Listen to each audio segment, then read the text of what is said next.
first fight right out of the gate. You saw the combatants just moments ago. Marlon Esparza, the newly crowned WBC Flyweight Championship, defends her title for the first time against Annabelle Ortiz, who is 3 inches shorter and 1.5 inches reach advantage to Esparza.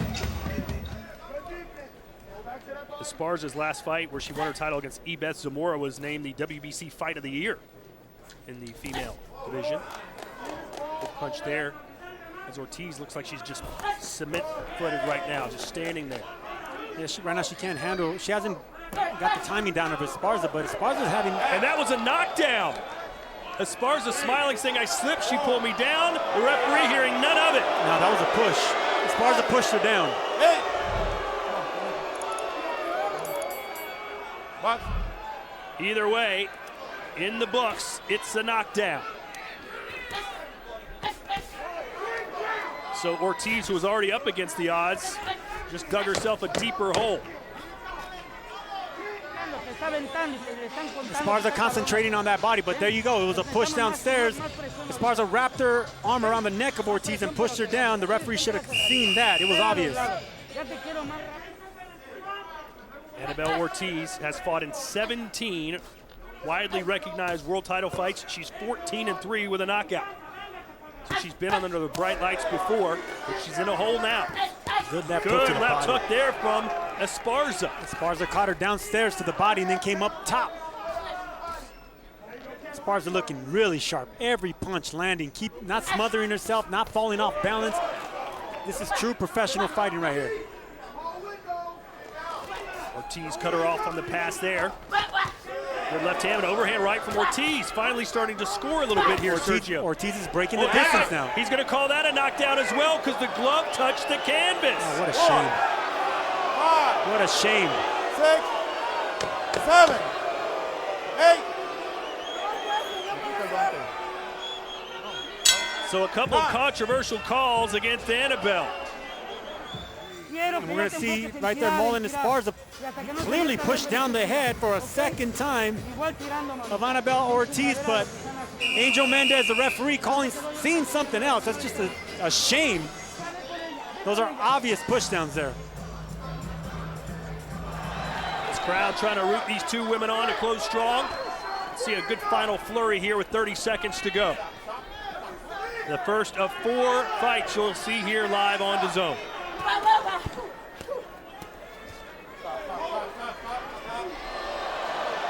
And there you go, Todd. These are the dirty tactics that a veteran needs to bring out.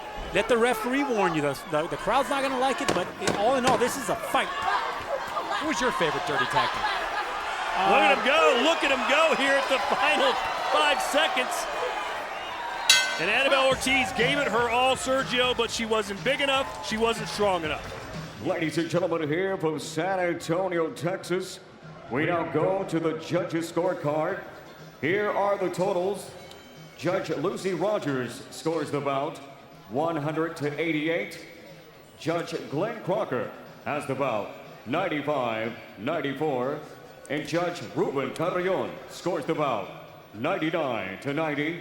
To the winner by unanimous decision. And still, the WBC Women's Flyweight Champion, Marlon Esparza! And this is our tale of the tape. Super featherweight division scheduled for 10 rounds. Both men 5'7". Round 4 scheduled for 10.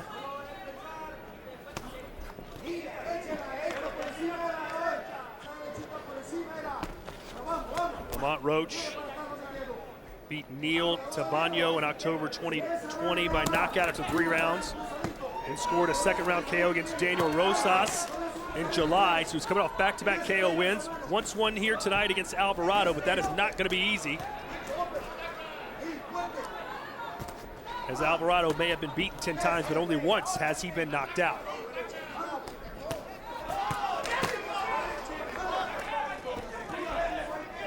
Look at how calm Roach is right there on the inside, just barely making Alvarado miss. I would love to see him go down to the body, counter to the body, make him miss, and check him downstairs. Yeah, his last 2 knockouts have come. Oh, big overhand right there for Alvarado. But it appears more and more that Roach Jr. is going to say, look, let's slug this out. There's a left hook by him. Action picking up here at the midway point. Really good round for both fighters. Both landed some big shots. Alvarado, I think, landed the cleaner, bigger shot with that right hand. Let's see your scorecard here, Chris, with just 2 rounds left. Yeah, I'm comfortable giving Lamont Roach a comfortable lead at this point in this fight. He has been the more precise puncher, and he has landed some heavy shots. But as you see with Rene Alvarado, he just doesn't stop coming, flipping that jab out and looking for combinations. Oh, big. He's sitting down to the punches now as Roach. Coming from wide angles, too. Forget about straight punches. Roach loaded up on 2 big right hands. Alvarado took both those shots, didn't even flinch, no buckle or nothing. Yeah, Roach may want to forget about the KO right now. I don't know if it's coming. Chris, do you think Rene could get a judge or 2 to say he won this fight? Is it that close? I've seen crazier things happen when you have a fighter that throws as many punches as Rene Alvarado. If you're scoring this fight on accuracy, clearly Lamont Roach is the more accurate puncher. And now we got blood coming out of the nose of Rene Alvarado. 10 seconds left.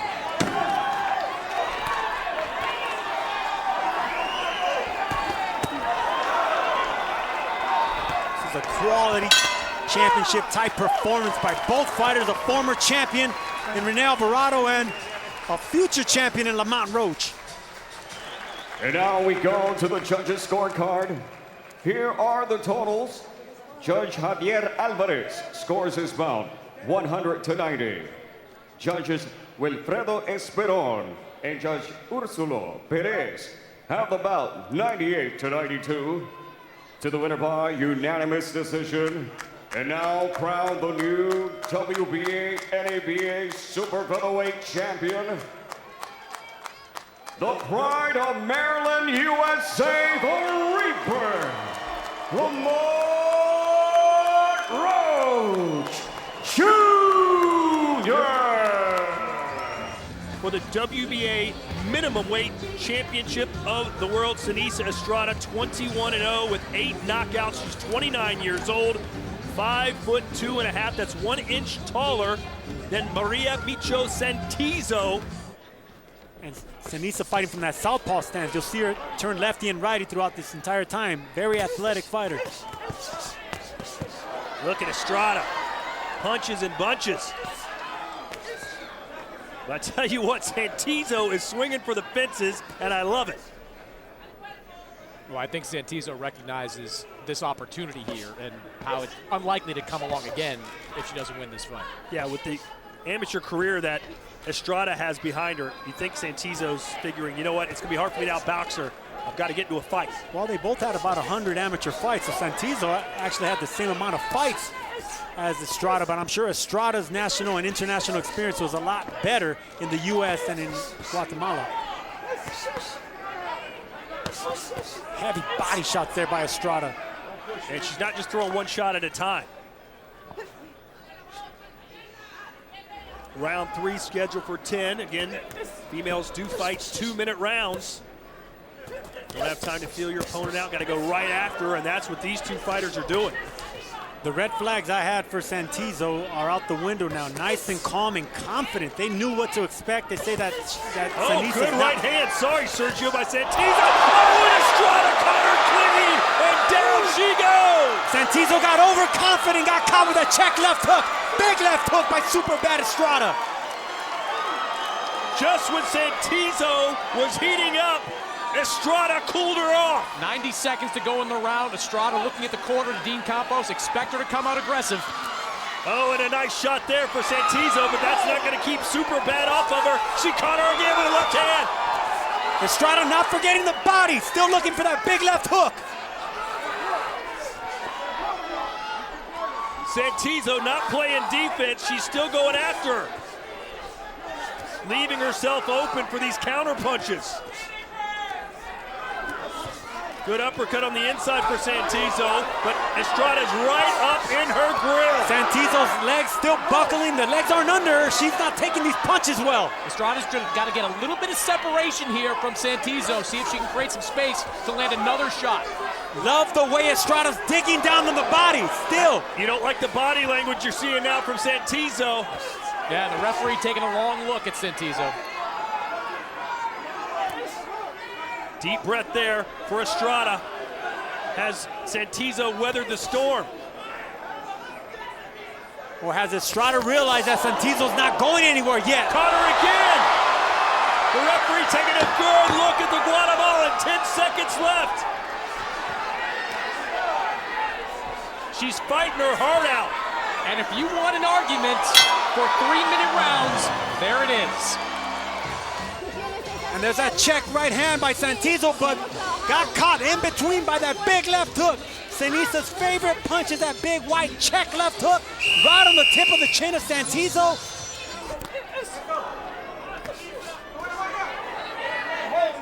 Ceniza trying to counter with that left hook, check left hook. Now she's turning southpaw, which you'll see often, going lefty to righter. Oh my word! And they will wave it off! A straight left hand does the trick for Ceniza! Super bad! Estrada! And there was the left hand that Ceniza was looking for, but she shifted to the southpaw stance and turned it into the overhand left. And she's talking smack to Sergio. She says, forget the jab, I got the big left hand. This, in the light heavyweight division, a WBA title eliminator. Zurdo Ramirez, look at the record. 42 wins, no losses, 28 knockouts. He's 30 years old in his fighting prime. He's 2.5 inches taller than his Cuban opponent, and he'll enjoy a 3-inch reach advantage. 12 rounds.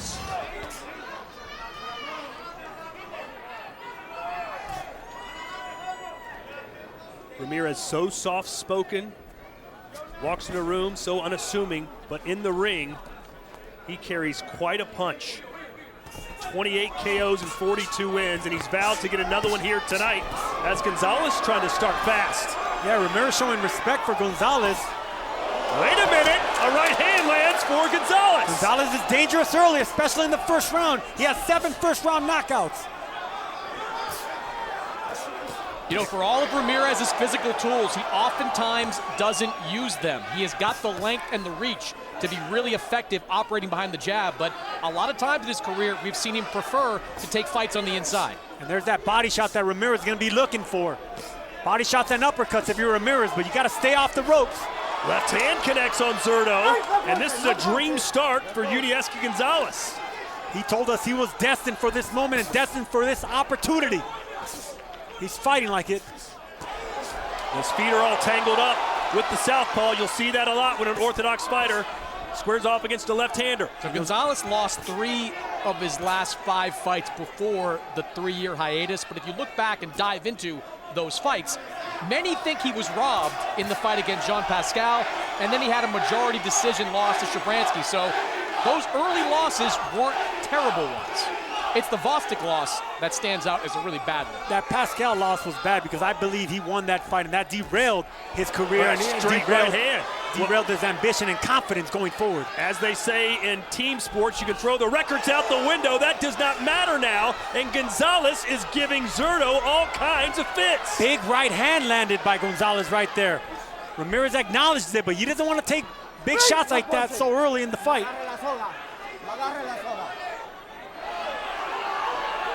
You got to watch out for counters coming back because they're going to be wide counters coming back from Gonzalez. So punch with precision and then get out. He's right in the fire, and the crowd is eating it up. Yeah, but look at how smooth Ramirez is. Now he's moving his head, pivoting away, not standing in front of the power of Yunieski Gonzalez.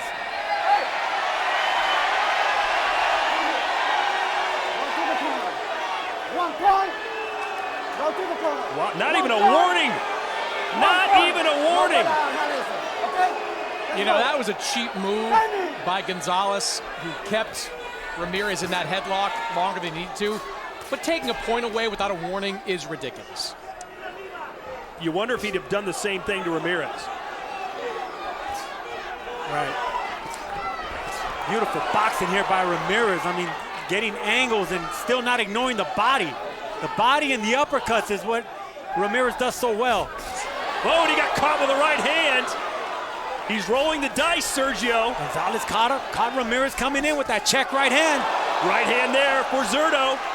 Zurdo wants to get him out of here right now. Well, you better be careful because I'm telling you, Gonzalez is dangerous early in these fights. He's looking for those overhand rights. That's the money punch with a southpaw, just like that, coming up short. Is this the fight you expected, Chris Mannix? Not really, because Gonzalez, well, he's been a little more active than I thought he was going to be, but Ramirez is kind of letting him be active. He's staying in the pocket, just trading with him and not using his outside skills. Ramirez landed a big left hand, but Gonzalez took it well. He wanted to make a statement. He wants Bebo to notice him, and he is doing that so far.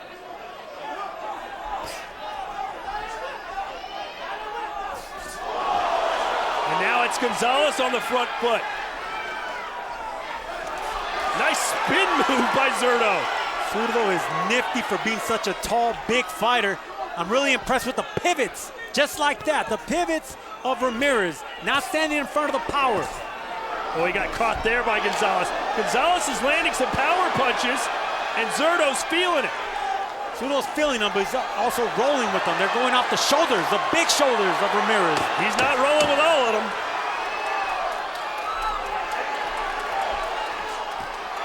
Oh, big left hand there for Ramirez. And again, he's lighting him up right at the bell. They exchange shots.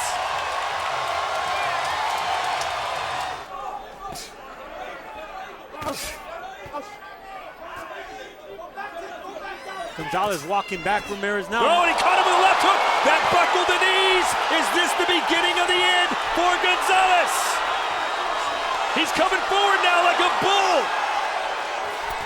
Incredible action between these two light heavyweights. Look at this. And down goes Gonzalez. They'll say it was a push. I love the way that Ramirez is countering backwards. They're all power counter shots. Zurdo Ramirez fighting like he's got somewhere to go. He does not want this to continue much longer. And we saw in the Chisora Parker fight, the uppercut was there for Joseph Parker. I think the uppercut is right there for Ramirez too. And this is the thing about Gonzalez. He has bad balance. Every time he misses, he falls off balance. And he's eating punch after power punch. You're right, his foundation is shot. Oh, but he's still got enough to land that right hand. Incredible action here in San Antonio. Wow. Two big men throwing big shots right here. Gonzalez is fighting on fumes right now. The referee taking a good look at Zurdo, bearing down on his opponent. He's ready to go. Gonzalez better throw something back. 10 seconds left.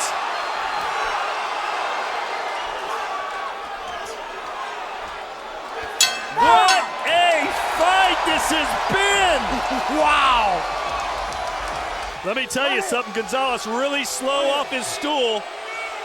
The doctor needs to stop this. Gonzalez literally had to be lifted off his stool at the end, or at the beginning of this round. I think it's a mistake to allow this fight to continue. He might have to be lifted off the canvas here in a few moments. His trainer asking him, do you want to continue? And he didn't answer several times. Yeah, the body language said a lot in that moment. Gonzalez was largely unresponsive to those questions. Ramirez is going to have to put out Gonzalez, put him out of his misery here, because Gonzalez is not going anywhere. The referee, Rafael Ramos, right on top of these guys. Gonzalez still looking for that overhand right. Pretty impressive chin shown by Gonzalez. He's just eating straight left hands. And now he's coming forward. Remember the Alamo. That's what Gonzalez, that's his mentality. I'm not out of it till I'm out of it.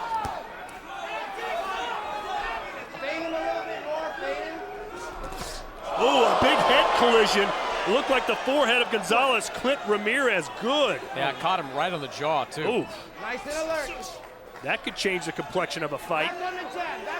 And here we're going to see the headbutt in slow motion. You get this a lot with lefties and righties, but wow! That That was a right, like a right hand crushing against the side of his jaw, and a headbutt is harder than a fist. It was like a wrecking ball. Wow. A little bit more energy coming from Yunieski Gonzalez, a little bit more liveliness in the legs. So you figure when you get to this point in the fight, Sergio, he's got to feel that second wind coming along. And the adrenaline. And his corner's got to be telling him he needs a knockout, Sergio. How does Yunieski Gonzalez get it? By timing him with that right hand. I mean, he got close. He's landed it before already. Oh, the crowd senses something, and you can see Gonzalez backpedaling. And Ramirez better not forget the body. The body's what's going to set up the knockout. He slipped that right hand, did Zurdo.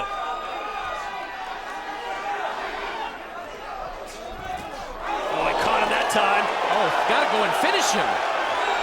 That right hand is the only thing that Ramirez needs to look out for. He's going to try and pepper him to force the referee to stop it, and he does! Zurdo Ramirez, knockout number 29, as he remains perfect in the light heavyweight division. And Gonzalez is out. His legs dancing back to the corner, but what a courageous performance by Yunieski Gonzalez. He was out, but he gave the referee a big hug and lifted him up in the air after that. No issue from Yunieski Gonzalez with that stoppage. Great performance, but he knew it was time to stop it.